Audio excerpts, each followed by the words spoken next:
Welcome back to the Deep Dive. Today, we are opening up a pretty substantial stack of research and practical guides. We are. And they all address this one phenomenon that, well, it seems to plague advanced language learners everywhere. Mm-hmm. It's that persistent, really painful gap between understanding English and actually, speaking it fluently. Right. So we're not just covering vocabulary and grammar today. We are going deep, a true deep dive into the physiological and the cognitive infrastructure that you need for effortless automatic speech. Yeah, this is about retraining your entire system. It really is. And it's a necessary intervention, I think, because the conventional wisdom about language learning, it often stops exactly where the real struggle begins. Exactly. So we're going to immediately tackle what we call the classic fluency paradox. The paradox being that, you are undeniably intelligent in English. You can maybe read an entire novel by Virginia Woolf, or you can follow a complex technical lecture on astrophysics. Do you understand everything? Everything. And yet, when you try to voice just a simple opinion, you feel uncoordinated, hesitant. And frankly, you feel intellectually diminished. Yes. Precisely. You, the listener, you might be deeply, deeply familiar with this feeling. You've got these high receptive skills. You absorb complex information so easily.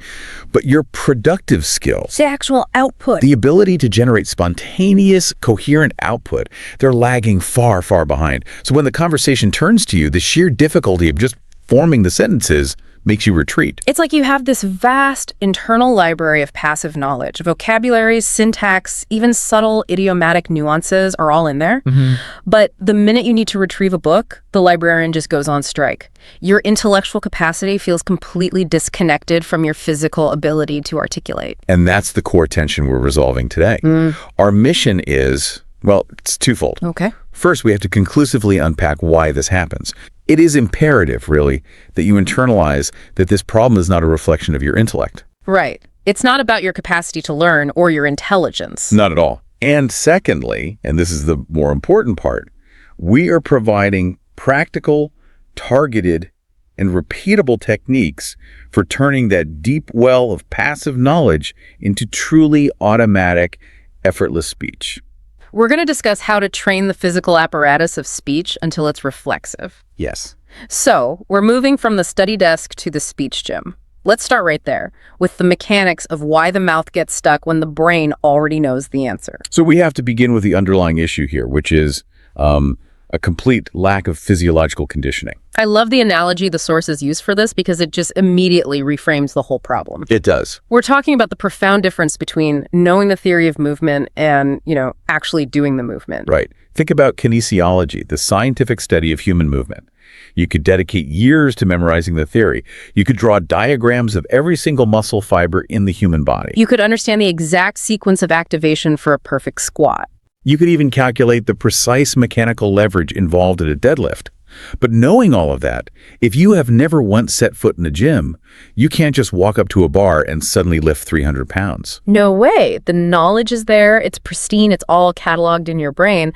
But the body, the physical machine, it just lacks the motor patterns. It lacks the coordinated strength. And the practical experience. It's an almost perfect parallel for language learning, isn't it? It really is. It is, because in language, your brain is that theoretical expert.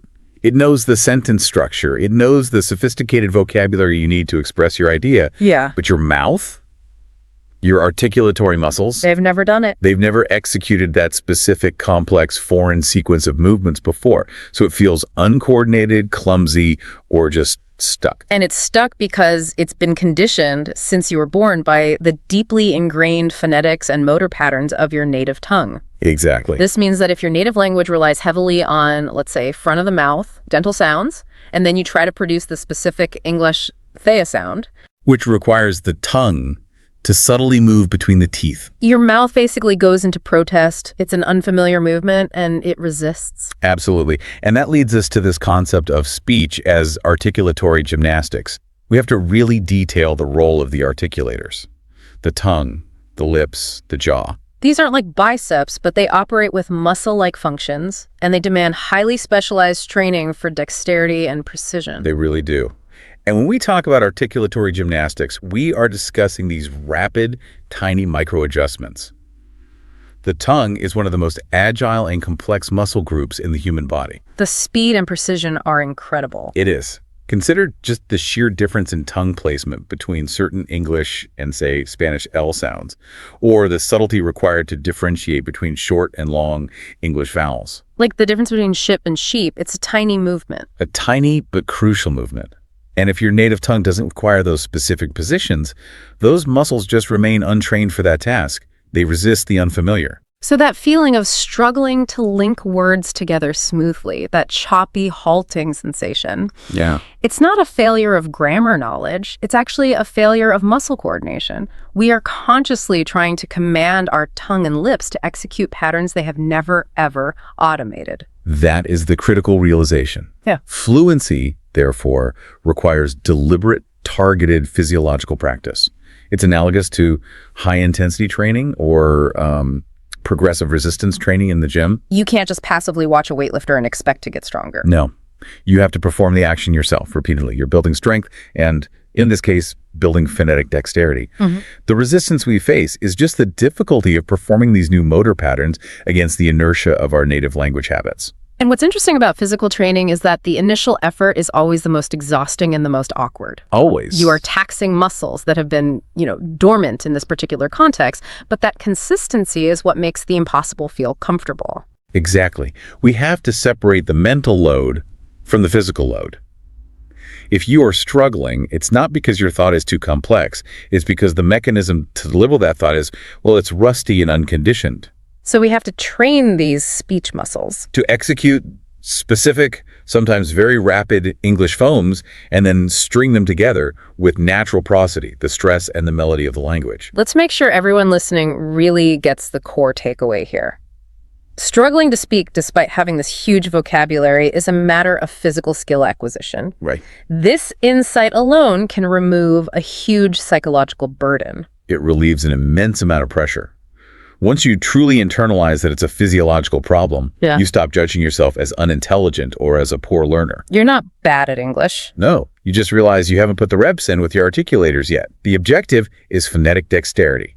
It's making the specific motor patterns for English sound automatic and effortless. And once the mouth internalizes the mechanics, then the brain is finally freed up to focus entirely on meaning, on content or nuance, rather than worrying about the physical act of producing the sound itself. That reframing is so powerful. It moves fluency from the realm of academic study into the realm of physical training. Which means we need a workout plan. Exactly. Let's get into it. Okay, so if fluency is a physical skill, we need a routine that forces high-frequency, high-intensity output. The sources highlight two foundational techniques for building this articulatory muscle memory. And we have to start with the cornerstone, shadowing. Shadowing. It sounds deceptively simple, but I've heard advanced learners say it's one of the most exhausting yet rewarding exercises they've ever done. It's a profound neurological workout. Let's define it meticulously so there's no confusion. Shadowing means you are acting as a real-time acoustic shadow. An acoustic shadow. I like that. You listen to a native speaker, a podcast, an audio clip, a lecture snippet, and you replicate their speech verbatim. At the same time. Simultaneously, or with a fractional, maybe 1 or 2 word delay. So I am literally chasing their voice, trying to keep pace. What's the immediate goal here? Is it to get every word right? No, and that's the key. The goal is not intellectual transcription. The goal is physical replication. The primary objective is to meticulously mimic the speaker's prosodic features. The music of the language. The music, exactly. You are training your mouth and your ear to reproduce the entire musicality of English, the intonation contours, the rhythm, the stress patterns. That's where the difference lies between, say, a syllable-timed language and English, which is stress-timed. Right. In English, certain syllables get compressed or reduced, often into that schwa sound, while the key content words get all the stress. If you just read the text, you miss that crucial rhythm completely. Completely. You have to become an actor. You have to embody the melody of the language. If a speaker is describing a technical process with rising and falling tones to indicate the steps. You have to try and match that exact cadence and emphasis. Yes. This isn't just speaking. It's absorbing the subtle, emotional, and structural markers that are conveyed through sound. So, practically speaking, what are the best materials for shadowing? Where should you start? For beginners in shadowing, I'd say start with short, high-quality audio clips. maybe 30 to 60 seconds of clear conversational English. Like an interview or a TED Talk. An interview or a TED Talk is perfect. As you advance, you can move to longer, more complex materials, but always make sure the audio is clear and it's spoken at a natural, non-accented speed. Okay, now let's get to the crucial part of the execution, maintaining momentum. What happens when I inevitably miss a word or I can't keep up? This is where the discipline is paramount. When you stumble, you must not stop. No rewinding. Do not stop and rewind to correct. The flow has to continue. The primary objective is habituating your mouth to the physical, continuous act of producing English sound patterns under pressure. So if you start to fix a mistake, you're breaking the workout. You're reverting to that cognitive bottleneck of translation and analysis. You've got it. Yeah. So if you start a sentence and you realize you missed 3 words, Just skip them. skip them and jump right back into the flow of the speaker. You have to prioritize the rhythm over intellectual perfection. That's a big mindset shift. It is. You're practicing the physical movement, not the retention of information. The immense benefit here is that real-time acoustic feedback loop. You're listening intensely, you're forced to replicate instantly, and that reinforces the connection between sound, motor action, and rhythm. It conditions your brain to synthesize and produce almost at the same time. Yes. Okay, so that's technique 1, the high-intensity structural workout. What's technique 2? Technique 2 is about filling in the gaps with immediate, repeatable conversational units. We're calling it daily repetition, or you could think of it as calisthenics for the mouth. Calisthenics for the mouth. I like that. This technique acknowledges that advanced discourse is really built upon countless simple, high-frequency functional phrases. And these phrases are instrumental in unlocking verbal fluency because they act as your daily warm-up calisthenics. They keep the articulatory muscles loose and ready for more complex thought structures. It's the difference between needing to construct every single bridge segment from scratch versus using these prefabricated, tested components you can just slot into place. Exactly. So many advanced learners, they spend all their time on obscure academic vocabulary, but they completely neglect the bread and butter phrases that actually govern the flow of a conversation. The transition phrases, the agreement phrases, the phrases that stall for time. Right. Let's give some examples beyond the basics. We're talking about phrases that just kind of oil the gears of social or professional interaction. Absolutely. Think about phrases like, that's a valid point, but I see it a bit differently. Or if we look at the bigger picture, or even something simple like, let's table that for now. These are conversational placeholders, and they're essential for sounding professional and natural. You shouldn't have to translate, let's get down to business, every single time you need to use it. And if these phrases aren't automatic, they consume cognitive resources that you should be spending on formulating your complex core idea. That's the key. Correct. Now, the advanced tip here is vital, integrating what we call affective states into this repetition. Affective states, you mean emotions? Yes.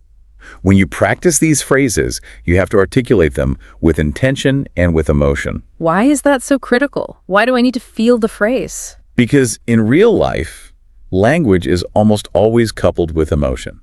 If you're practicing, I'm on the same page, you should deliver it with an open, collaborative tone. Okay. If you're practicing, that's completely out of the question, you have to infuse it with genuine, firm rejection.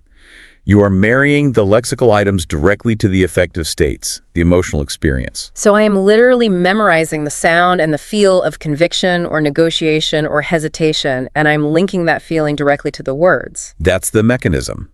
This makes the phrases so much more memorable and crucially accessible under pressure. So when the emotion comes up spontaneously in a real conversation, Like the emotion of determination. the corresponding phrase, I've got this, just surfaces instantly and authentically. Exactly. Because you have physically practiced delivering that phrase with that exact conviction. That's fascinating. It turns the practice into this comprehensive memory retrieval exercise, linking the physical articulation, the sound, and the emotional context all together. Yes. And sufficient intense repetition, even just 5 minutes a day, makes these core phrases automatic. They become part of your linguistic toolkit, requiring zero cognitive effort. And once the simple stuff is on autopilot, Your brain can finally focus its precious resources on crafting unique, novel, and complex sentences. So we physically train the mouth. Now we have to turn to training the mind for that immediate spontaneous retrieval. Right. The third essential technique is monologuing, creating what the sources are calling a judgment-free laboratory. And monologuing is perhaps the single most accessible method for forcing spontaneous output.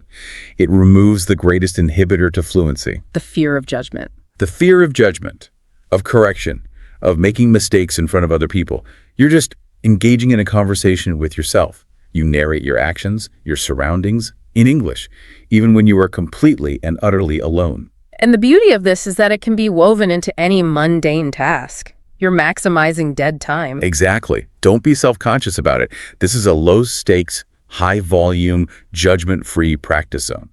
The idea is simply to keep the verbal gears turning for as long as you possibly can. Let's provide some tactical examples here, because learners often think they need to discuss, like, philosophy when they're monologuing, which kind of defeats the purpose. No. Start simple but descriptive. For instance, when you're brewing your coffee in the morning, narrate the process. Out loud. Out loud. I'm about to grind the beans. I notice the bag is almost empty, so I need to order more. The smell is incredibly rich, a dark, nutty aroma that already promises a good morning.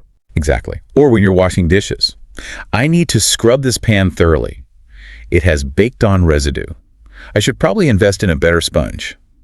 I wonder if I can finish these before the news starts. That forces you to retrieve not just common nouns, but descriptive adjectives and functional verbs. Grind, residue, scrub, invest. Yes. Or, when you're describing objects, increase the descriptive complexity. Don't just say, that is a lamp. Right. This lamp features an articulated metallic arm and a heavy weighted base. The light it casts is harsh, almost clinical, which is useful for reading dense technical manuals. You're using your environment as an immediate, ever-present prompt for generating spontaneous English speech. The incredible benefit here is that you're forcing output without any inhibition. Mistakes are not just allowed, they're actually encouraged because they show you where your retrieval pathways are weak. Absolutely. The goal is to get your mouth moving and force your brain to keep up. The more you verbalize your immediate thoughts, the more natural the process feels, and the stronger those direct connections become between the English words, the concepts, and the motor actions of speaking. So this practice directly lubricates the shift toward the next major cognitive goal. Thinking in English. This goal, bypassing the cognitive bottleneck, is truly what separates the advanced, hesitant speakers from those who are truly fluent. It is the final barrier. The cognitive bottleneck for most advanced learners is that reliance on the interlingual translation process. Right. They get a stimulus, like an idea or a question. They think the response in their native language. They start this time-consuming translation into English, and then they speak. And that translation step, even if it happens in a fraction of a second, it consumes time and energy, and it just kills the pace. It makes the speech sound fragmented and uncertain. It is the primary cause of slow, choppy, and frankly exhausting speech. The process of transitioning to thinking directly in English can seem overwhelming, but like physical training, it has to start with a gradual process. You don't start with existential debates. You start with the incredibly mundane. Exactly. Start by just labeling your immediate reality. This is the first layer of the new infrastructure. You see a cat, you think cat, you feel hungry, you internally narrate, I'm getting hungry now. You hear the clock chime, you think, that's late. You are training your brain to access the English word directly when it's presented with the concept or the feeling. This sounds almost meditative, a constant internal monologue, but intentionally only in English. It's a form of active mindfulness, but focused on language. The objective is to establish a direct, unmediated connection between the concept, the feline, the hunger, and the English lexical item. You're eliminating that cumbersome two-step translation process. And it's perfectly fine if your internal thoughts are patchy at first. If you're mixing languages, use the words you have access to. And once you can label individual items, you move to simple internal sentences. Yes. Incrementally, you build complexity. I need to check my calendar for tomorrow. Or, the argument in that movie was quite contrived. Every single time you successfully form a thought, even a trivial one, entirely in English. You're laying another stretch of fiber optic cable. That's a great metaphor for it. You are effectively upgrading your brain's internal communication system from a dial-up connection, that slow, laborious process of translation, to a high-speed fiber optic superhighway. Wow. Precisely. The speed of processing, retrieval, and spontaneous delivery increases exponentially. And every small effort, Every time you successfully label an object or express a simple feeling in English internally is a decisive step toward rewiring that neural infrastructure. This is not passive learning. This is active cognitive engineering. Okay, so we've established the dedicated practice routines, shadowing and monologuing. But if English stays sequestered to an hour a day in a notebook, we're not going to achieve true automaticity. No, you're not. The source material is really insistent that English has to transition from a subject you study to an actual lifestyle. It has to be the ambient language of your life, not just the focus of specific study sessions. The successful fluent speaker actively curates their environment. They make English unavoidable and necessary for daily function. So how do we do that? How do we weave English into the very fabric of our lives and transform that passive consumption into active, meaningful immersion? Well, we have to replace passive native language consumption with English content that is genuinely relevant and interesting to you. Right. Don't just listen to language learning materials. Listen to audiobooks and podcasts about your hobbies, cooking, history, technology, while you're commuting or exercising or doing chores. So you're immersing yourself in the rhythm and the cadence, but because the topic is engaging, your brain is actively searching for meaning. Exactly. And you have to integrate English into the moments you usually waste. Like the commute or waiting in line. Yeah. Absolutely. Active immersion means using language learning apps, but strategically. Don't just scroll. Try to use an app's vocabulary list to describe the scene around you. Oh, that's a good idea. Or watch short, informative videos like a 5-minute TED Ed lesson, always with the English subtitles on. Pause it occasionally and repeat a complex sentence out loud. It's like mini shadowing. And that reinforces the visual link, the auditory link, and the motor link all at once. Exactly. And then we have systemic integration. This is where small, often overlooked changes have a massive cumulative impact on your retrieval speed. Changing your phone's system language to English, the classic example. It's a classic for a reason. Initially, it's frustrating. You're forced to retrieve these technical terms, settings, notifications, downloads, update required, under duress. Under pressure. And that instant need for retrieval strengthens the neural pathways for technical vocabulary faster than any flashcard drill ever could. You're forcing your brain to use English for basic system navigation. That is a truly functional test of your skills. Then you can expand that to reading articles from reputable English language sources like The Guardian or The New York Times. The purpose here is twofold. Okay. First, absorb advanced domain-specific vocabulary. And second, and this is crucial, understand the structural conventions of sophisticated English arguments. And the sources gave us that wonderful, almost counterintuitive suggestion. Yeah. Engage with English language memes and political cartoons. Yes. Why is that surprisingly effective? Because they rely so heavily on shared cultural context, on contemporary slang, and on idiomatic language that is constantly evolving. It doesn't feel like studying. It doesn't feel like studying, but they force you to instantly absorb high-frequency, complex cultural nuances. Understanding a political cartoon requires this synthetic comprehension that connects current events, shared humor, and idiomatic expression, all rapidly processed in English. That's a pretty high cognitive load, but it's disguised as procrastination. It is effective, systemic immersion. The more English that surrounds you, from the serious news article and the technical interface to the humorous meme, the more your brain processes it as the necessary default operating language. And all these strategies, they fundamentally rely on one cornerstone.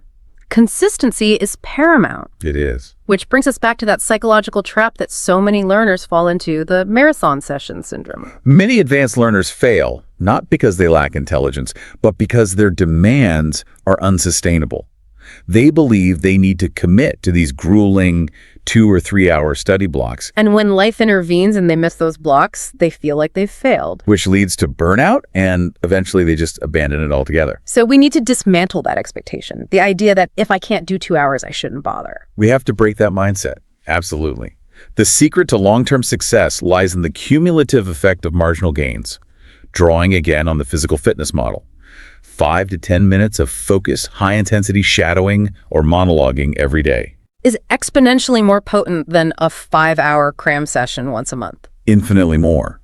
That consistency builds habit, and it strengthens the neural pathways through repetition.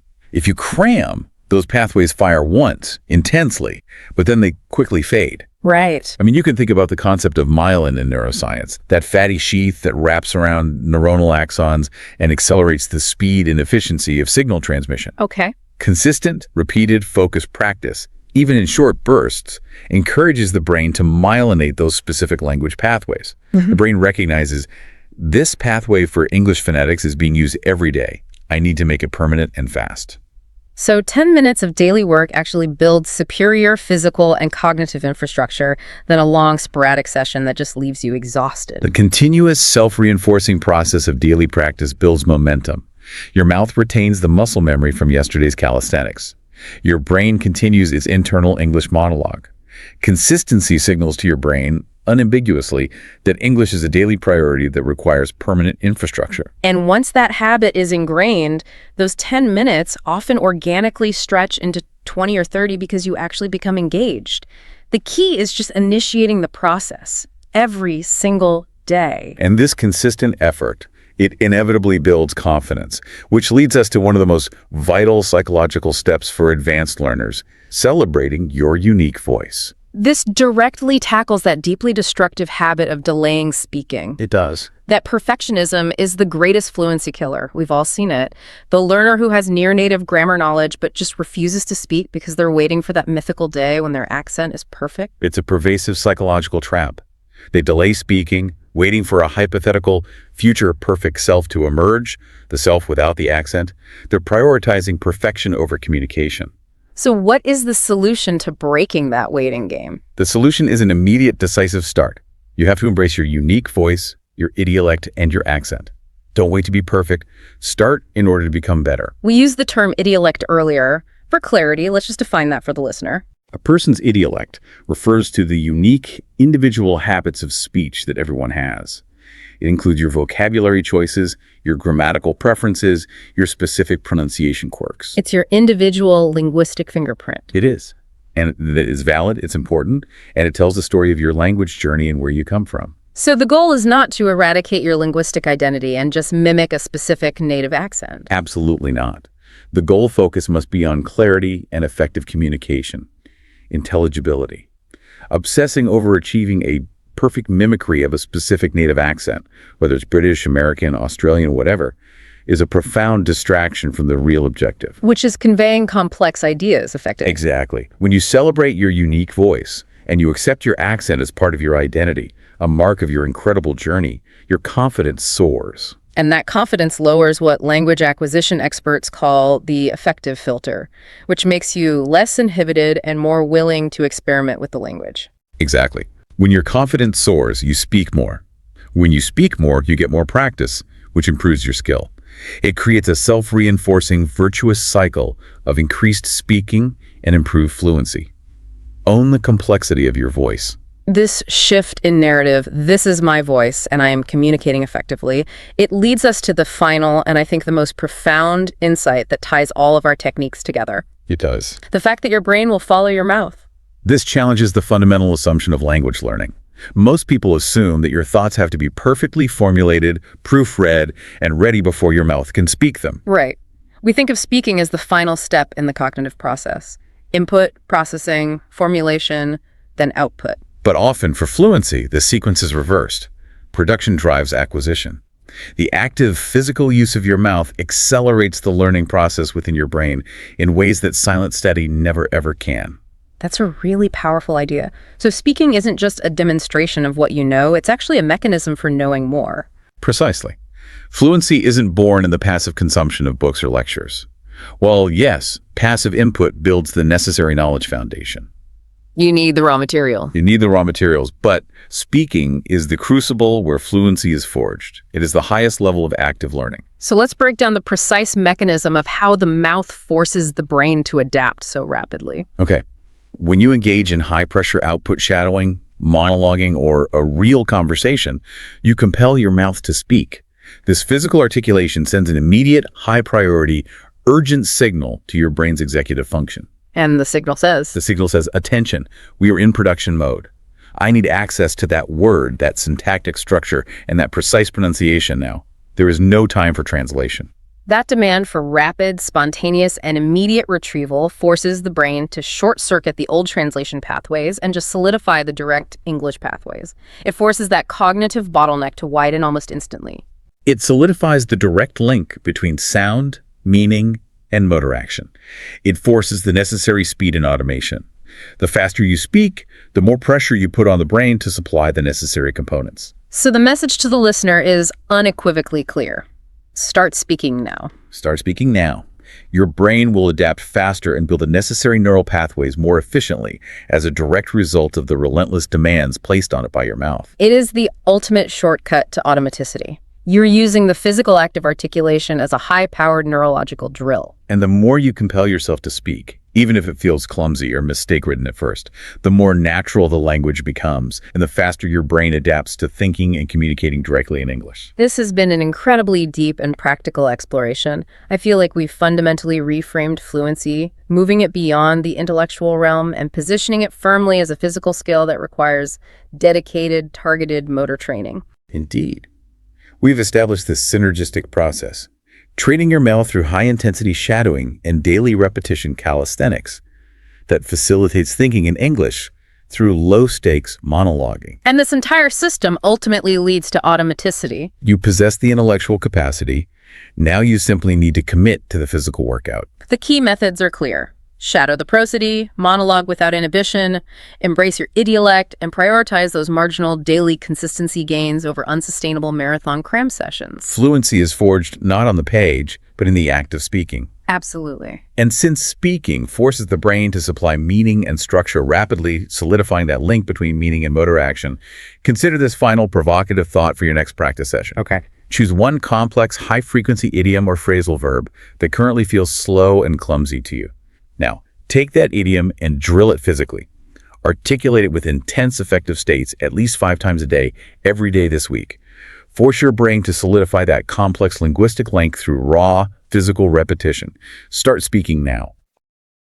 Welcome back to the deep dive. Our mission today is, well, it's a big one. We're talking about moving you past the single greatest barrier in advanced language acquisition. The intermediate plateau. Exactly, the plateau. That place where so many learners get stuck. And we know you, the listener, you've already put in so much of the foundational work. Oh, absolutely. The kind of stuff we've talked about before. The conditioning, the shadowing. Right, trying to stop translating in your head, even mastering basic monologuing. And those are huge wins. They really, really are. They absolutely are. That foundational work, it gets you comfortable with the sounds of English, the basic structures. But if we look at the source material you provided, the consensus is just so clear. What's the main takeaway? That true fluency. It really doesn't begin until you navigate that pretty painful transition from proficient replication. Just mimicking what you've heard? Exactly. From mimicking to authentic, spontaneous generation, creating speech on your own. And that's the core challenge we're really digging into today. It's that point where, grammar meets personality. You might know all the rules. You might have a great vocabulary. But the moment someone throws an unexpected question at you. Yes. Asking for your actual opinion or asking you to justify something complex. And there's just that silence. That paralyzing silence. It feels like your brain just freezes up trying to synthesize this complex internal thought into, coherent English speech. And that paralysis, it's not a lack of knowledge. I think that's a key point from the sources. It's a failure of processing speed. It's a failure of your brain's retrieval architecture. So the brain just hasn't learned how to build those complex sentences quickly enough. On the fly, exactly. So our mission in this deep dive is to really isolate those next level strategies. Let's call them cognitive workouts and mechanical adjustments. Okay, I like that. Cognitive workout. That force your brain to engage in that rapid construction. And that is what unlocks genuine, resilient, spontaneous fluency. So we're moving past just being fluent imitators. The goal is to become dynamic, creative communicators. That's the leap. The techniques we've sourced, they aren't about adding, 10 more words to your vocabulary list. They're about fundamentally rewiring your cognitive pathways for speed and for structural integrity. That's a whole different level of practice. So if the issue really is spontaneity, it seems like we have to engineer situations that just remove the safety net completely. You have to. Which means no more practicing dialogues you wrote out yesterday and no more monologuing about, your morning routine for the 100th time. Because that's comfortable. It's familiar territory. Right. So the source material advocates for this really powerful, almost friction-generating solution. They call it structured improvisation. It sounds a bit like a contradiction in terms, doesn't it? Structured improvisation. It does, but the structure is precisely what makes the improvisation so effective. It creates this this necessary framework that literally forces spontaneous speech generation under a bit of pressure? The mechanical setup is actually quite simple, but the cognitive load, it's immense. Okay, so let's break down the mechanics first. You select a random abstract noun. The sources gave examples like integrity, innovation, or nostalgia. Yes. My first question is, why abstract? Why is the abstract nature of the topic so crucial? I mean, why can't I just talk about my desk? And that is the essential insight. It's the piece that is missing in so much standard language training. If you talk about your desk, you are relying so heavily on what I'd call inventory vocabulary. Inventory vocabulary. You mean like nouns, monitor, keyboard? Exactly. Nouns, simple adjectives, big old black and really descriptive verbs like to sit or to type. You can just recycle all these pre-rehearsed words associated with physical objects. So your brain doesn't have to do any heavy lifting structurally. Precisely. Yeah. A concrete topic lets you stay on that comfortable intermediate descriptive level. But an abstract noun, that's a different game entirely. It is fundamentally different. To sustain, say, 90 seconds of speech on integrity, you're forced to engage in these high-level cognitive functions. You have to define the concept. Oh. Then you have to compare it to related ideas, like honesty or morality. Then you have to give examples, maybe from your own life, maybe from world events.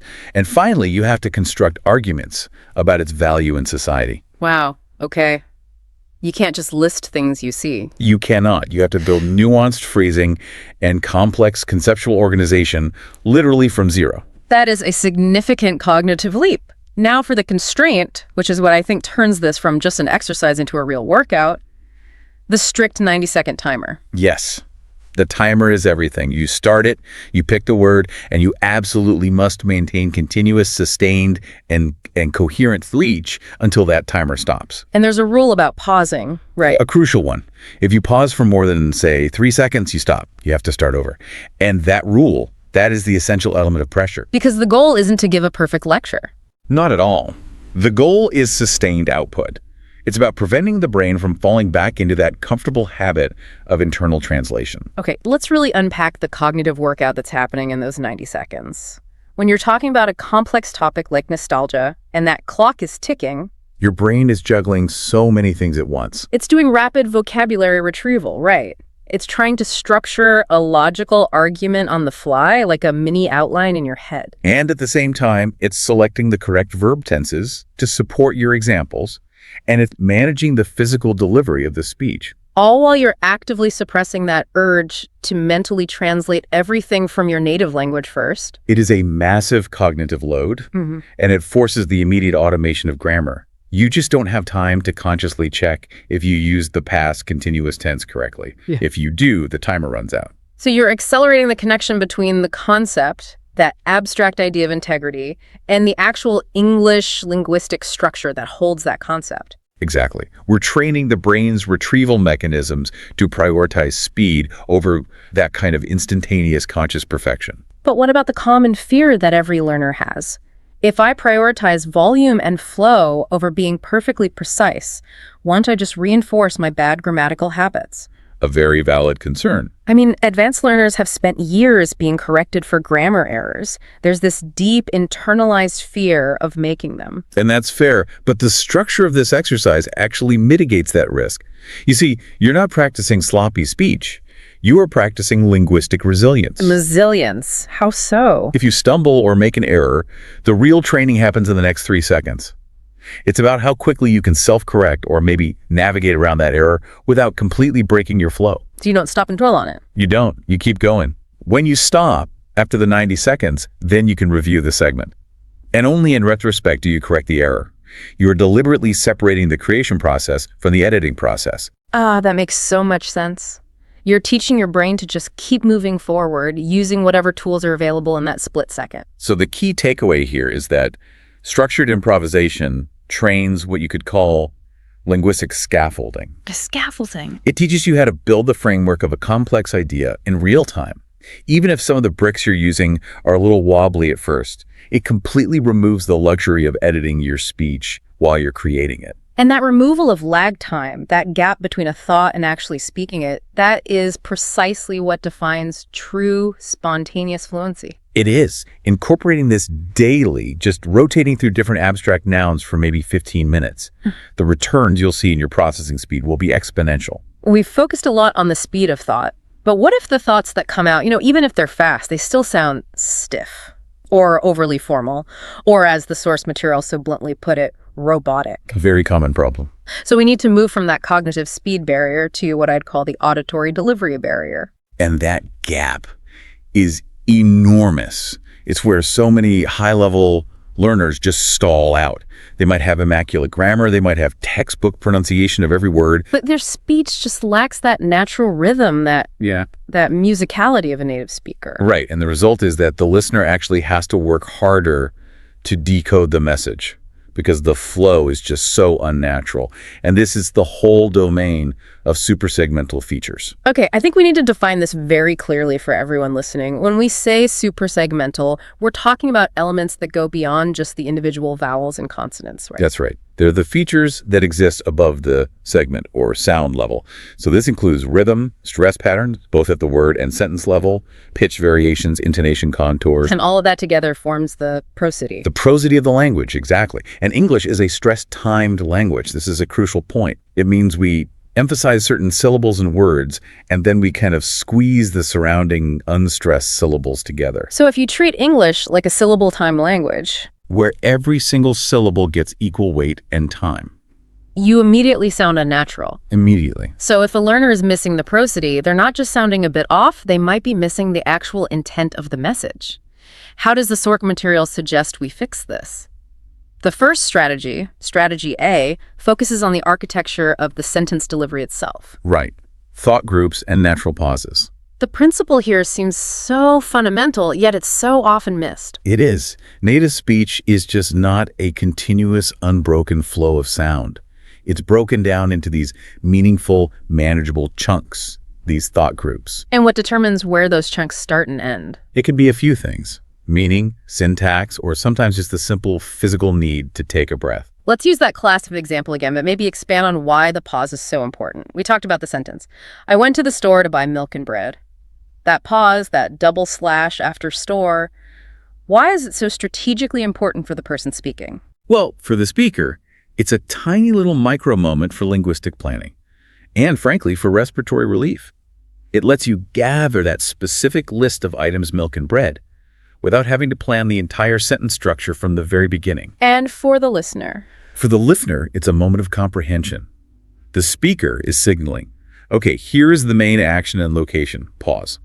And now here's the specific reason or detail.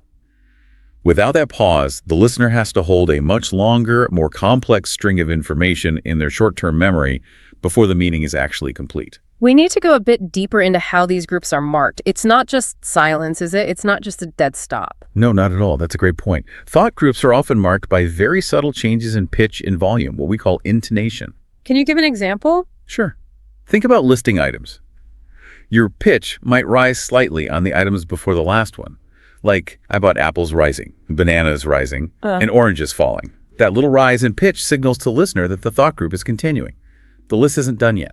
Whereas if you just spoke that whole list in a flat monotone, the listener loses the thread of continuation. They don't know if you're done or not. So mastering where to place that subtle pitch change, a rise for continuation, a fall for completion, that is what gives English its musical, natural sound. And that brings us perfectly to strategy B, which addresses what's happening within those musical chunks, connected speech. This feels like where fluency really reveals itself. It is, because words stop being these discrete, separate units, and they start blending together efficiently. This is a really challenging area, isn't it? Because learners are taught phonetics by isolating every single word. Right. But in reality, fluent speech is all about saving effort by merging sounds or even dropping them entirely. And if you don't use connected speech, you end up doing what we sometimes call over-articulating. Yes, pronouncing every single word distinctly and perfectly, which actually makes you sound labored and slow, even if it's technically correct. So let's look at the key mechanisms here, starting with liaison. Liaison is that linking phenomenon. It's where a final consonant sound flows directly into the next word if that word starts with a vowel sound. The classic example everyone learns is an apple. But let's use some more common, maybe more complex examples. Okay. Think of the phrase turn off. A non-native speaker might produce a very subtle stop between the N sound and the O sound. Turn off. Right. A little glottal stop. A fluent speaker merges them. It sounds almost like one word. Turn off. Or consider a phrase like, take it easy. The K sound links to the I and the T sound links to the E.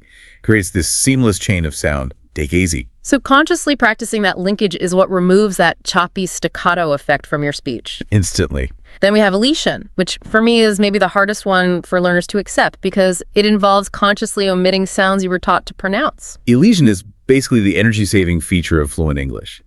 One of the most common instances involves dropping the stop consonants T or D when they appear in the middle of a big consonant cluster. Your source cited the example, next T door. Yeah, that T in next just vanishes. It often does because it's just plain hard to articulate it between the X sound and the D sound. It's inefficient. Can you give us another common elision that learners often miss, something they might be over-articulating? Absolutely. A great one is the word camera. Many non-native speakers really try to pronounce that middle vowel, making it sound like 3 distinct syllables. Camera. I can hear it. But in rapid, natural speech, we elide that middle vowel completely. We reduce it to 2 syllables. Camera. Similarly, many finally bound sounds get dropped when they're followed by certain consonants, especially in words we use all the time. Like what? In the phrase friendship, that D is often so lightly pronounced it's practically invisible. It becomes friendship. A learner who forces out that hard sound there just breaks the natural rhythm of the phrase. So mastering prosody isn't just about sounding better. It's actually about achieving clarity through efficiency. That's a perfect way to put it. If you intentionally practice these super segmental features, managing your pauses, controlling your pitch, and consciously merging sounds, you can shed that robotic layer almost instantly. Okay, so once we've addressed the speed of generation and the mechanics of sound, we absolutely have to focus on the most practical aspect of real-world communication. And that's handling friction. Handling conversational friction. Okay. This requires developing what the sources call strategic competence, which is the ability to keep the conversation flowing even when there are internal or external hurdles. Precisely. This is about being a highly resourceful communicator, even if you are not, at that moment, a perfectly accurate one. So we need some tactical tools to manage those inevitable gaps in a conversation. And tool number 1 addresses something that I think often confuses intermediate learners. The judicious use of fillers. Oh, this one is so important. The pervasive myth is that all fillers are bad, that they're a sign of weakness and should be eliminated entirely. But in reality, they're sophisticated conversational management tools. We're talking about using words like, well, Yeah. Or even full phrases like, that's an interesting question. As native speakers, we use them all the time to signal multiple things. If I ask you about, say, a highly complex political situation, you're not just going to launch straight into a perfect answer. No, of course not. You might start with, well, that situation is highly volatile because that, isn't just empty noise, is it? It serves 3 vital functions. First, it signals to you, the listener, that I've heard you and that an answer is coming. That prevents you from just jumping in and asking again. It holds the floor. It does. Second, and this is critical for the learner, it buys crucial cognitive processing time. A few seconds to sequence that complex thought structure without panicking. And Third, it can frame the response, starting with, to be honest, or, I mean. Yeah. It signals the tone or the intent of the statement that's about to come. It's the difference between a panicked, long, silent pause, which signals uncertainty or that you don't know the word, And a thoughtful pause that's cushioned by a filler, which signals complex processing and engagement. It shows you're thinking, not that you're lost. So to master this, learners have to distinguish between the fillers they might use in their native language and the ones that are natural in English. Yes, and also learn to place them correctly.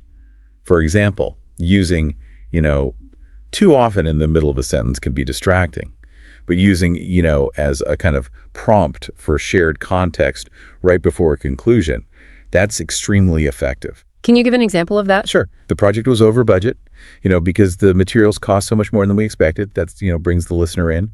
It assumes shared understanding. So we're moving the filler from being just a crutch to being a linguistic speed bump that actually guides the flow of the conversation. Exactly. Okay, now let's tackle the ultimate fear, the lexical gap. That moment when the word you need is just gone. The brain freeze moment. Yes. If the structured improvisation exercise helps you avoid the gap by forcing you to speak quickly, what helps you navigate it when it happens in a real high-stakes conversation? That is where the incredible power of circumlocution comes in. The art of talking around a word. The art of talking around a word you temporarily can't retrieve, rather than just giving up and letting the conversation crash and burn. It demonstrates strategic competence. You are communicating the concept, not just proving your dictionary recall. This requires some pretty quick thinking, though. And let's expand on the types of circumlocution. It's not just one trick, is it? No, not at all. There are distinct categories that a resourceful communicator can use. The source material focused mainly on defining a word by its function. Right. The example was corkscrew. You describe what it does. It's that tool you use, for opening a bottle of wine. That's the most common one. But what are the other reliable methods? I think the source mentioned defining by appearance. Exactly. The second method is defining by appearance or physical feature. So if you forget the word lever, you might describe it as, it's that long metal bar that you pull down to make the machine start. You're relying on visual cues. And there was a third one, too. A third highly useful category is defining by category or association. So if you forget the word chimney, you might say, it's part of the roof structure where the smoke from the fireplace goes out. It's sort of like a flue. That's incredibly helpful. So instead of just having one escape route, the learner actually has 3 potential strategies to fall back on. Function, appearance, or category. And the true benefit of circumlocution, as we saw in the sources, isn't just about maintaining the flow for yourself. It's about engaging your conversation partner. Precisely. By using your descriptive powers, you're effectively giving your listener a little puzzle to solve.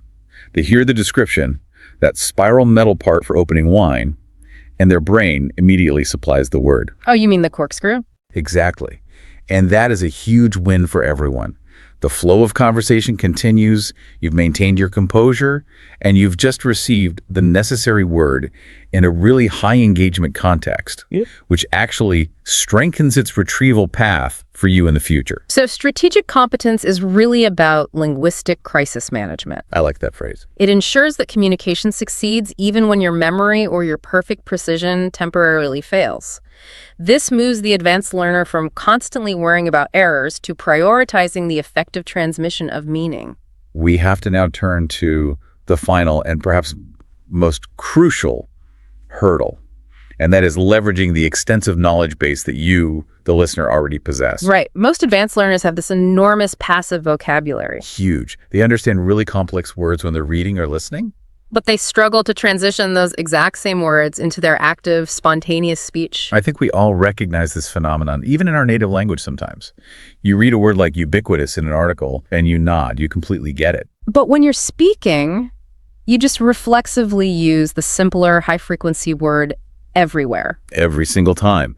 And it's because the mental pathway for that more sophisticated word is just too weak for spontaneous retrieval. The pathway is weak because it was only ever reinforced during passive input, like reading. Exactly. So to move it into the spontaneous speech center of the brain, we need a proactive, very deliberate solution. The sources refer to this as word architecture. Word architecture. I like that. It implies you're building something. You are.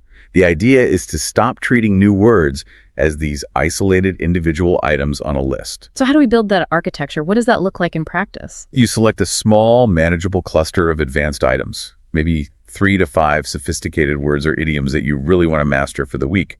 But the work doesn't stop at just learning the definition. The critical next step is researching their collocations. And collocations are the words they naturally pair with. This is so crucial because words almost never stand alone, do they? They don't. And learning words in isolation is almost useless for fluency. For example, if you want to learn the word profound, you shouldn't just learn its definition. You have to learn its most common adjective-noun collocations. Like profound effect. Profound effect, profound sadness, profound realization. That's one piece of the architecture right there. What about other types of collocations that advanced learners should be focusing on? It's not just adjective-noun pairs. Not at all. We need to look at verb-noun collocations. For example, instead of saying make a path, a more advanced speaker might say forge a path, or the classic error, instead of do a mistake, they know to say make a mistake. And those are just fixed habits. They have to be learned as a single unit. They have to be. And we also need verb collocations. If you learn the word significantly, you need to practice saying phrases like significantly improved or significantly contributed. When you learn these words in chunks, your brain retrieves the entire chunk spontaneously. And that drastically increases your fluency and how natural you sound. It's a game changer. This sounds like it requires very deliberate, non-negotiable practice. It is. The mandate is simple. Yeah. You have to make it a rule to use each of these specific words and their collocations in your daily practice. Whether it's during your structured improvisation, your monologues, or in actual conversations, you have to use them multiple times. It's the use it or lose it principle, but applied proactively. Exactly. You are actively forcing the neural pathways for those sophisticated terms to strengthen until they eventually become the default retrieval option, not the second or third choice. Okay. Now, none of these complex techniques, not the improvisation, not the connected speech, not the active vocabulary work, none of it will lead to meaningful, sustained improvement without a rigorous, almost unflinching way to measure your progress and identify your flaws. We have to talk about the feedback loop. And this brings us to what the sources call the single most uncomfortable, yet also the single most effective tool available to the advanced learner. Self-recording. Self-recording, you have to record yourself speaking. You record your 90-second improvisations. You record conversations you have with proficient peers. And then, the hard part, you have to listen back critically. The source material was very candid in calling this process cringeworthy. And it is. Why is listening to yourself speak so emotionally challenging? And why is getting over that discomfort so absolutely vital? I think it's challenging because we all hold this slightly idealized version of ourselves in our heads, how we think we sound. Right. And when we hear the actual recording, we are forced to confront reality. The awkward pauses, the grammatical slips we were sure we avoided, the slight mispronunciations we didn't know we had. But that immediate emotional discomfort, that cringe, that's where the learning happens. It is. You cannot fix what you cannot hear. And you can't really hear your own errors accurately while you're in the process of producing the speech. Mm-hmm. Self-recording makes the unconscious conscious. So how do we self-coach effectively? It can't just be listening to the recording and sighing. We need a structure for the review. Absolutely. The learner should focus on 3 specific areas during their review. First, prosody. Ask yourself, did I use natural pauses between my thought groups? Were my fillers effective or just distracting? Did my intonation actually convey the emotion I intended? And the sources had a great tip for this. The back-to-back shadowing technique. Record yourself imitating a fluent speaker, and then play the original recording and your version immediately back-to-back. The discrepancies in rhythm and stress will become glaringly obvious. Okay, that's prosody. What's the second area of focus? Strategic gaps. You need to log every single time you use circumlocution or a filler, and then you ask the important question, why did I need that filler there? What was the word I was missing? So you turn a moment of struggle in the past into a mandatory vocabulary assignment for the future. You do. And the third area for analysis is looking at recurring errors. Yes, and specifically focusing on what are known as fossilized errors. These are the really tricky ones. They're the trickiest. These are mistakes that have become so deeply ingrained, usually because of high-frequency use, that the learner's own internal monitoring system no longer even registers them as errors. They don't interrupt communication, so the brain just ignores them. Exactly. Classic examples are consistently misusing articles, a, an, or those persistent preposition errors, using on the bus when a specific context might require in the bus. How do these errors even form in the first place, and why are they so incredibly difficult to detect on your own? Well, they often form because they're minor enough that native speakers can immediately understand your meaning anyway. The error doesn't cause a total communication breakdown, so your brain decides that the structure is good enough, it works. And then your internal language processor just kind of auto-corrects? It performs an autocorrect, yes. So when you listen to your own recording, you might actually hear the corrected version in your head, not the flawed sound you actually produced. Wow. That explains why the final step in the feedback loop is so absolutely critical, getting external guidance. Exactly. Self-coaching is essential. It's how you develop independence and identify your conscious errors. But to really eradicate those deeply embedded, unconscious fossilized errors, you need an external perspective. Someone else's ears. A skilled professional, or even a highly proficient peer, can provide that targeted feedback that's necessary to kind of jolt you out of those established yet flawed habits. So it's this essential combination. daily structured self-coaching, coupled with these periodic objective external audits. That entire cycle practice, record, review, adjust, and then seek that external audit. That is the engine that drives dynamic, spontaneous progress beyond the intermediate stage. We've covered some extensive ground today. We've really laid out a roadmap for moving from that place of proficient imitation to a place of resilient, spontaneous communication. Let's just quickly recap the advanced strategies that are so essential for breaking through that plateau. We started by establishing that to build your processing speed, you have to practice structured improvisation. You force that rapid construction using abstract nouns and a strict 90-second timer. And the goal there is prioritizing flow over immediate perfection. Precisely. Second, to achieve that authentic sound, we talked about mastering the musicality of English. That means understanding and using thought groups for natural pauses and practicing connected speech things like liaison and allusion to get rid of that robotic, over-articulated sound. Third, we discussed developing strategic competence so you can manage the flow of a real conversation. This involves the tactical, judicious use of fillers to buy yourself processing time. And harnessing the power of circumlocution, defining a word you don't know by its function, its appearance, or its category, just to make sure the dialogue never stalls. Fourth, we outline that proactive work of word architecture, moving your passive vocabulary into active use by studying collocations, those noun-verb or adverb pairings, and then mandating their use in your daily practice. And finally, the absolute necessity of creating a rigorous feedback loop. Right. Through self-recording, structured self-coaching that's focused on prosody and gap analysis, and then seeking external intervention to identify and finally eradicate those stubborn, deeply ingrained, fossilized errors. Taken together, these strategies really shift the focus away from rote learning and just memorizing lists to something more like dynamic, resilient communication under pressure. It's an iterative journey, for sure. Yeah. But these are the concrete steps that lead to that genuine, effortless fluency that you're seeking. The source material repeatedly highlighted the fact that self-recording is both the most crucial step and the one we are most emotionally resistant to. It's the cringe-worthy part of the process. It is. So if achieving true spontaneous fluency requires us to confront our own perceived flaws, our mistakes, our awkward pauses, our missteps so directly, what does that intense resistance to hitting the record button actually reveal about our deep-seated psychological barriers to learning? That is a phenomenal question to end on. If the greatest linguistic benefit really comes from forcing ourselves to overcome that immediate emotional discomfort, the discomfort of witnessing our own imperfection, then maybe the real test of commitment to advanced fluency isn't the size of your vocabulary or your grammar score, but just having the courage to listen. Having the courage to listen to yourself speak, flaws and all, and then committing to fix what you hear. It forces a kind of vulnerability that ultimately unlocks mastery. So think about what you need to do tomorrow to overcome that initial emotional barrier, because that psychological leap, that's the true gateway to the next level of spontaneous speech. Welcome once again to the Deep Dive, where we take a stack of fascinating material and, well, we give you the intellectual shortcut to what really matters. Mm-hmm. And if you're listening to this, chances are you already speak English really well, fluently, maybe even professionally. Right. But the materials we have today, they suggest that even fluent doesn't mean you're finished. Not by a long shot. We're zeroing in on that final and maybe most crucial stage of mastery. Exactly.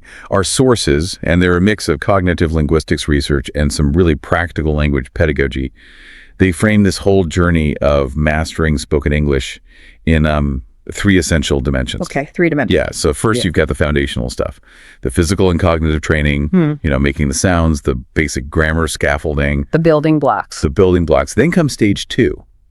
The advanced technical skills.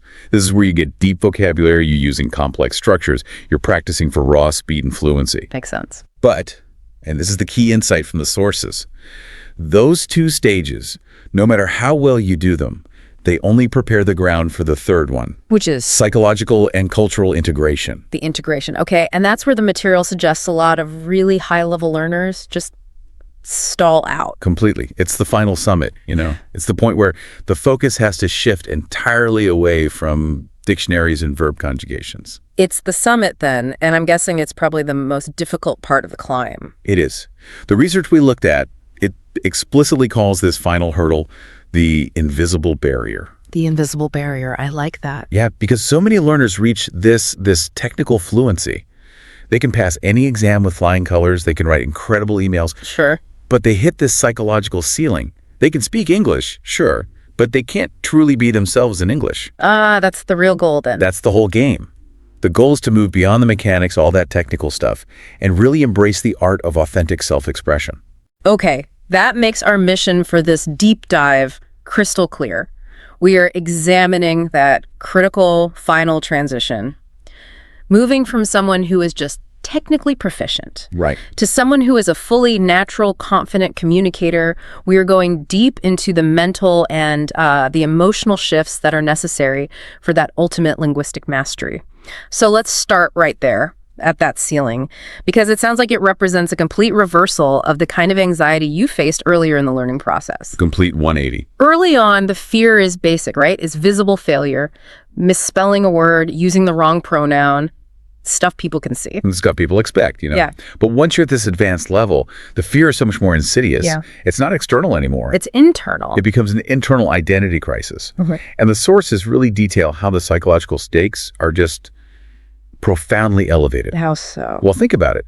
When a learner is still at, say, an intermediate level, mistakes are expected. They're almost forgiven, right?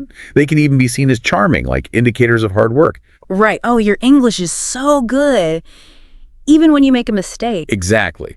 But at the advanced stage, that social contract just changes completely. The perception shifts. It shifts from this person is learning to this person is presenting their ideas. And with that, the fear is no longer about simple grammatical errors. I mean, those mistakes are easily corrected or just overlooked by a listener. So what's the new fear? The new fear is failing to express the full scope of your intelligence, your nuance, your character. So the questions you're asking yourself become incredibly self-critical. You're internalizing all of that potential judgment. Absolutely. The learner starts engaging in something the research calls existential linguistic auditing. Oh, wow. That sounds intense. It is. The questions that just consume them are things like, will I sound as intelligent and insightful as I actually am in my native tongue? Or will my personality translate? Am I going to come across as flat or, way too serious? Exactly that. Will the emotional weight of my message actually land properly? And maybe the most damaging one of all. Will they take me seriously? Will I be taken seriously in a high-stakes setting? Yes. That fear of misrepresentation, it must be paralyzing. I mean, if you're a naturally witty or sharp or a really analytical person in your own language, the feeling that your English expression is just falling flat or sounds less nuanced than you are, that must feel like a direct attack on your own intelligence. It does. And you end up constantly filtering your own internal dialogue through this cognitive roadblock, just making sure every single phrase adheres to all the rules you spent years learning. And that cognitive roadblock is the key to understanding the ceiling, I'm guessing. That's it. The material suggests this constant filtering, this linguistic audit. It just consumes a massive amount of your cognitive load. So instead of focusing 100% on the content, On the what? on the what of what you're saying, the advanced learner is still spending what, like 30% of their brain power just monitoring the how? The how. Verb tense agreement, perfect word order. Is this idiom exactly right? So, if your brain is spending a third of its capacity just on grammar surveillance, it fundamentally limits the depth of thought you can have or the speed of your response in a real conversation. You're always playing catch up. Intellectually, you're a step behind where you want to be. Wow. Precisely. And this is why the sources insist there has to be this imperative shift to break through that ceiling. And that shift is? The goal has to move away from prioritizing accuracy, that constant anxiety of flawless rule following, and resolutely shift toward prioritizing authenticity. That sounds like a leap of faith. It's the leap of faith necessary for genuine mastery. You have to choose to articulate the complex idea, even if you do it imperfectly, rather than just saying the simple, flawless one. Okay, but choosing authenticity, that inherently means choosing vulnerability. How do the materials even define that vulnerability in this context? That's a great question. Because I'm thinking, a lot of advanced learners are in these high-pressure professional environments where risk management is everything. You can't just be vulnerable. And that's a crucial distinction, and it's where the real intellectual friction of this topic comes in. Linguistic vulnerability is not professional weakness. Okay.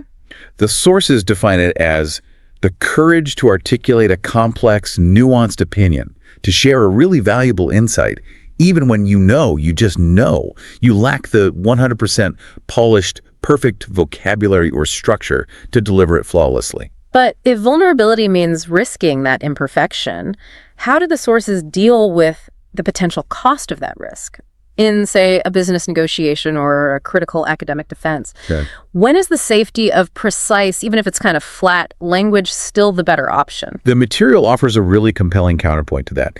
It argues that while safety feels preferable, the actual cost of holding back your authentic, complex thought is, well, it's intellectual marginalization. You make yourself smaller. You do. The sources argue that in advanced settings, credibility isn't established by a lack of minor errors. It's established by the complexity and the depth of the ideas you're able to successfully get across. So if your perfect grammar is actually preventing you from sharing your most valuable insight, you've failed the communication task. You've failed. Regardless of your accuracy score, you've failed. So the imperfect articulation of a brilliant original idea that outweighs the perfect articulation of a commonplace, safe idea. Every single time, according to this research, and this is especially true when it comes to expressing your personality, like through humor or irony. Oh, humor is the highest stakes linguistic activity there is. It really is. Yeah. And vulnerability means being willing to tell a complex joke or offer a dry, sarcastic comment, knowing it might need a brief explanation afterwards, or even worse, it might just fall completely flat. And if it falls flat, you risk looking incompetent or just socially awkward. I mean, that's a very real fear. It is a real risk. But what the studies they cite found is that genuine human connection isn't forged in flawless recitations or perfect performances. Yeah. It's forged in those messy, imperfect moments of authentic self-expression. When you show your true character, even with a little linguistic stumble, The listener sees the effort. they see the effort and the genuine humanity behind the communication. They see a person, not a textbook recitation. They connect with a person.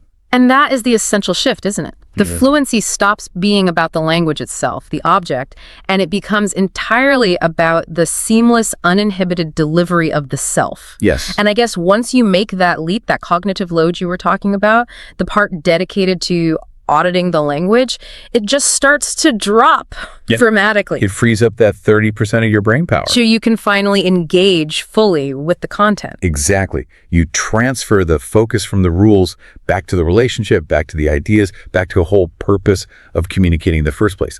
That transfer, that is the breaking point of a psychological ceiling.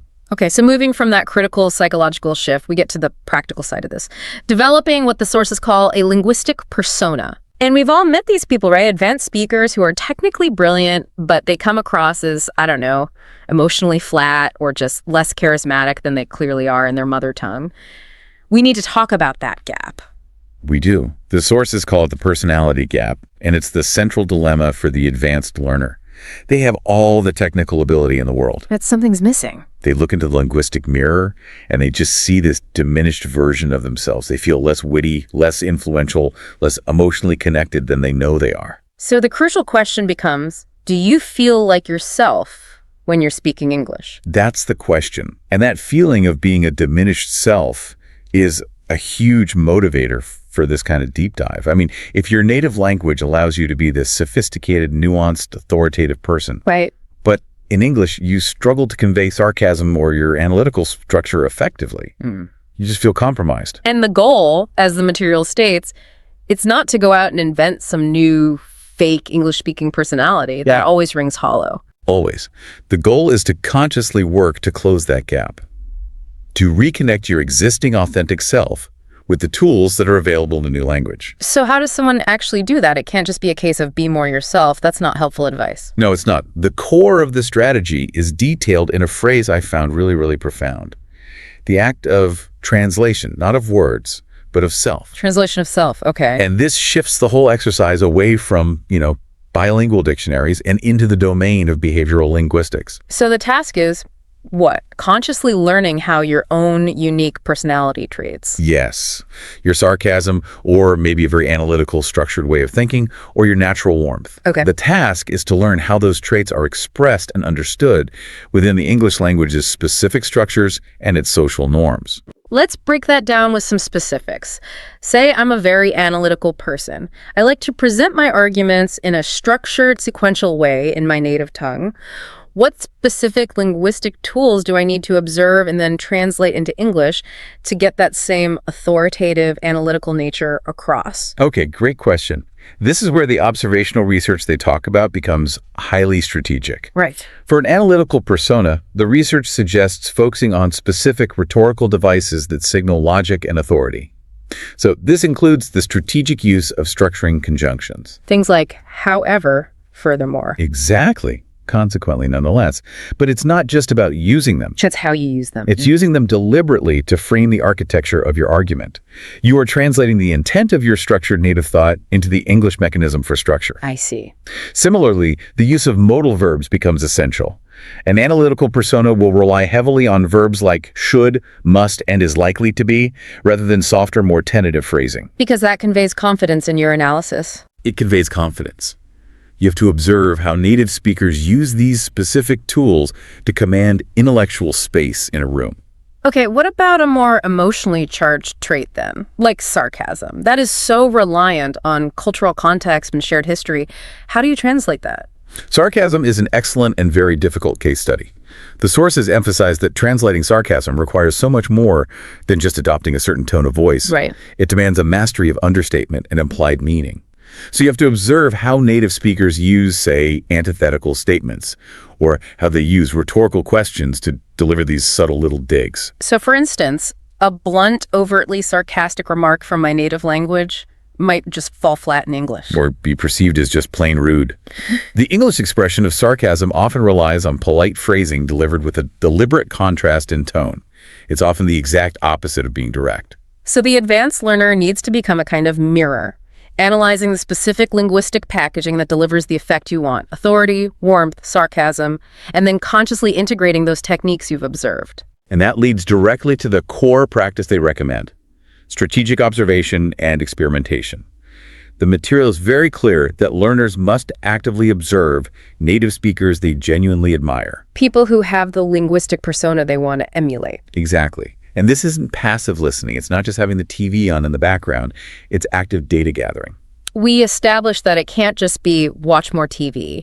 So what are the key observational areas that the sources prioritize for this kind of persona development? The observation has to be highly targeted. It needs to focus on moments of social performance.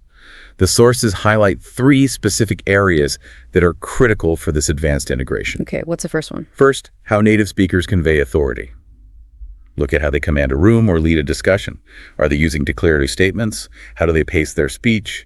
Do they use formality or maybe strategic informality to establish their status? Okay, authority. What's number 2? Second, observe how they demonstrate empathy. How do they manage conflict or provide comfort? Empathy in English is often conveyed through very specific conversational fillers or acknowledgments or even strategic interruptions that signal rapport and understanding. I see. And the third? And third, what we just discussed, how they effectively use irony and lighthearted dismissal. Right. Because irony is such a core tool for social lubrication and wit in many English-speaking cultures. Yeah.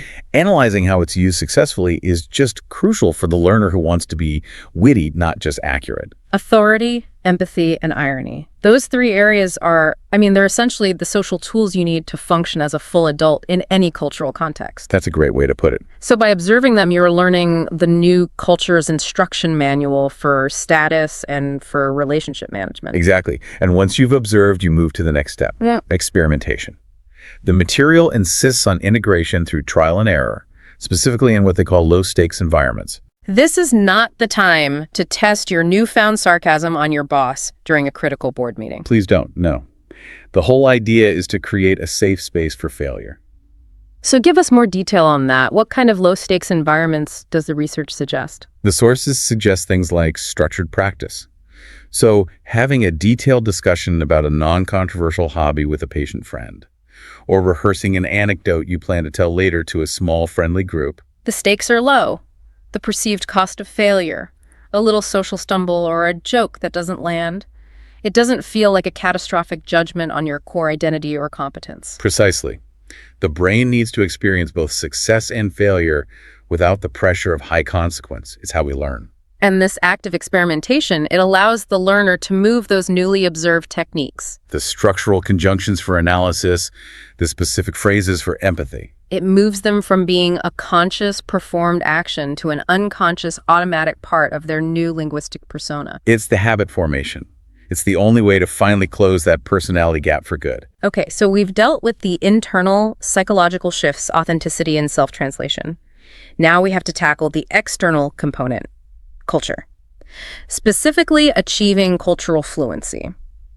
This feels like the stage where technical perfection almost becomes irrelevant, because if you miss the subtle cultural cues, the whole meaning just collapses. This is the nuance barrier. As we've established, you can construct a grammatically flawless sentence, but if you violate the social contract that's underlying the conversation, communication breaks down. It just fails. And cultural fluency, according to our sources, is defined as understanding the subtext, that critical, often unspoken layer of meaning. If you only process the literal words, you are functionally deaf to the real message. Okay, let's dive into decoding that subtext then, because this is where all those cross-cultural miscommunications are born. And they often lead to, relational damage, not just intellectual confusion. They really do. And the material provides a brilliant illustration of this using linguistic indirectness, particularly in British English, though you see similar mechanisms across different English-speaking cultures. Okay, what's the example? The example given is a British professional saying, "That's a very brave proposal." Okay. On its face, the word suggests caution, maybe, but also a degree of respect for how bold the idea is. Exactly what a learner would think. But the cultural translation of the subtext very often means the exact inverse. So what does it mean? It often means, that's a terrible, deeply flawed idea, and I am expressing my utter disbelief in the politest, most indirect way possible to avoid a direct confrontation. Wow. That requires an enormous cultural leap. If a learner doesn't have that internal cultural dictionary, they walk away from that exchange thinking they got a positive critique. Right. And they proceed with what is culturally seen as a disastrous plan. And that is the danger. The sources analyze why this indirectness exists. It's not just about being polite. Yeah. It's often about preserving what's called face, or social harmony, avoiding confrontation, or showing appropriate deference to status hierarchies. I see. The speaker has to understand that in this cultural context, direct criticism is often seen as aggressive or immature. So mastery involves not just knowing the words, but understanding the social calculus that determines why the speaker chose indirection in the first place. So cultural fluency involves way more than just translating idioms. It requires understanding the appropriate level of directness for any given situation. Exactly.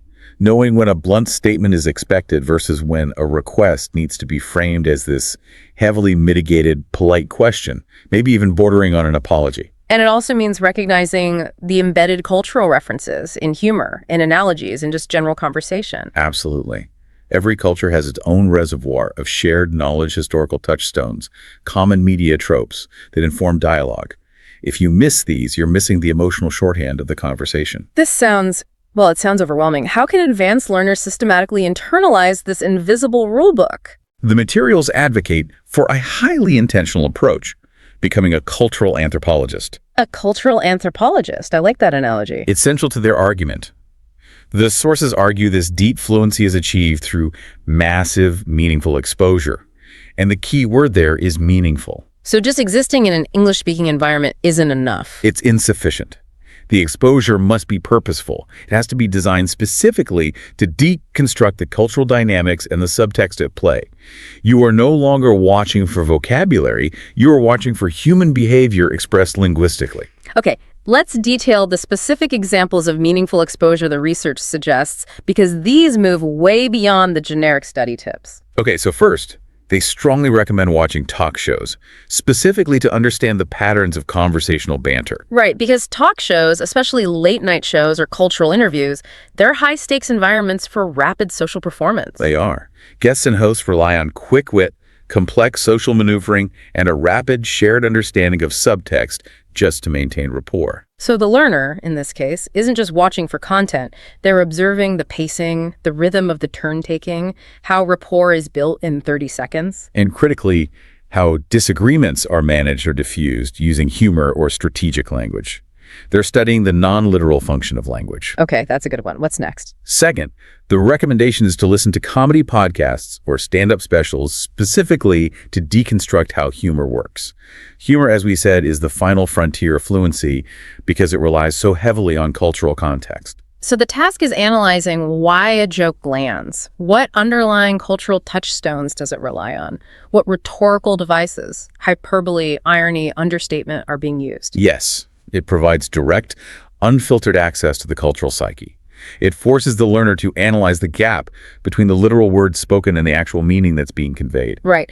If a joke about a specific politician or a particular social phenomenon lands, the learner has to dissect the shared knowledge that made that humor possible. And that just accelerates the internalization of that cultural shorthand. Okay, and finally, they suggest reading contemporary fiction, specifically to absorb the natural cadence of modern dialogue. This pulls the language out of the formal, academic context and puts it directly into the world of human relationships, conflict, and internal thought. that makes a lot of sense. Contemporary fiction, especially successful commercial literature, would be a rich laboratory for this. It is. It exposes the learner to slang, to implicit emotional communication, and realistic conversational structures that you just never see in textbook examples. It gives you insight into how people actually talk when they're angry, or falling in love, or arguing about the bills. The essential rhythms of authentic everyday speech. So the ultimate synthesis of this section, then, is that the learner has to fundamentally change their identity while they're consuming media. They have to. They stop being just a student of linguistics, and they have to transition fully into being this cultural anthropologist, actively observing, analyzing, and decoding the invisible rulebook of social interaction. Understanding that the words are merely the tip of the iceberg of communication. And only by internalizing that subtext can the advanced speaker begin to use English, not just accurately, but authentically and, maybe most importantly, appropriately in any social or professional situation. Which brings us to the final and I think the most transformative step in this whole journey. We've built the technical foundation, we've integrated the self, we understand the culture. The final act, the material suggests, is a radical psychological break. A break from what? Moving from studying English to truly living in it. That shift sounds profound. I mean, for years, sometimes for decades, a learner's energy and passion is focused on the language itself, the rules, the acquisition, the vocabulary lists. A language is the object of the pursuit. Right. And the final transformation requires the learner to treat English as just the medium, like a transparent window, and shift their passion entirely to the activities they're doing through the language. This seems so simple, but it demands a profound psychological relinquishing of control. It means letting go of that constant need for self-correction. It is the ultimate letting go, because when English remains an object of academic pursuit, the learner is constantly performing that linguistic audit we talked about earlier. All the time. The sources argue that for true mastery, the language has to transition. It has to become a medium for joy and self-expression. The cognitive energy has to focus entirely outward, on to the desired outcome, be it connection or pleasure or influence, and away from the means of delivery. Okay, let's get concrete here. We need to illustrate exactly what this looks like when you stop studying and you actually start living. The sources provide some really clear examples of activities where the goal has to eclipse the language itself. Okay, the first example focuses on consumption for pleasure. The learner must read a novel purely for the pleasure of the story. And disregard that long-ingrained habit to harvest vocabulary, write down new idioms, look up every single unfamiliar word. You have to fight that impulse, and this is a critical instruction. So what's happening in the brain here? What cognitive mechanisms are the sources suggesting are activated when we bypass that analytical impulse? This is where the technical insight is really fascinating. When you consciously decide to read purely for narrative absorption, you are forcing your brain to process meaning through contextual inference and emotional connection. So you're bypassing the analytical language centers that focus on syntax and structure, like Broca's area. Exactly. You're engaging Wernicke's area and the limbic system, allowing for purely emotional and contextual processing of the language. The focus is on the emotional experience of the story, not the technical makeup of the prose. So the brain is being trained to tolerate ambiguity for the sake of continuity. And tolerating ambiguity is the definition of a fluent brain. It allows you to keep moving forward without waiting for perfect translation or perfect understanding. That's a powerful idea. What's the second example? The second one, provided by the research, is engaging in a passionate debate. about art, philosophy, politics, anything.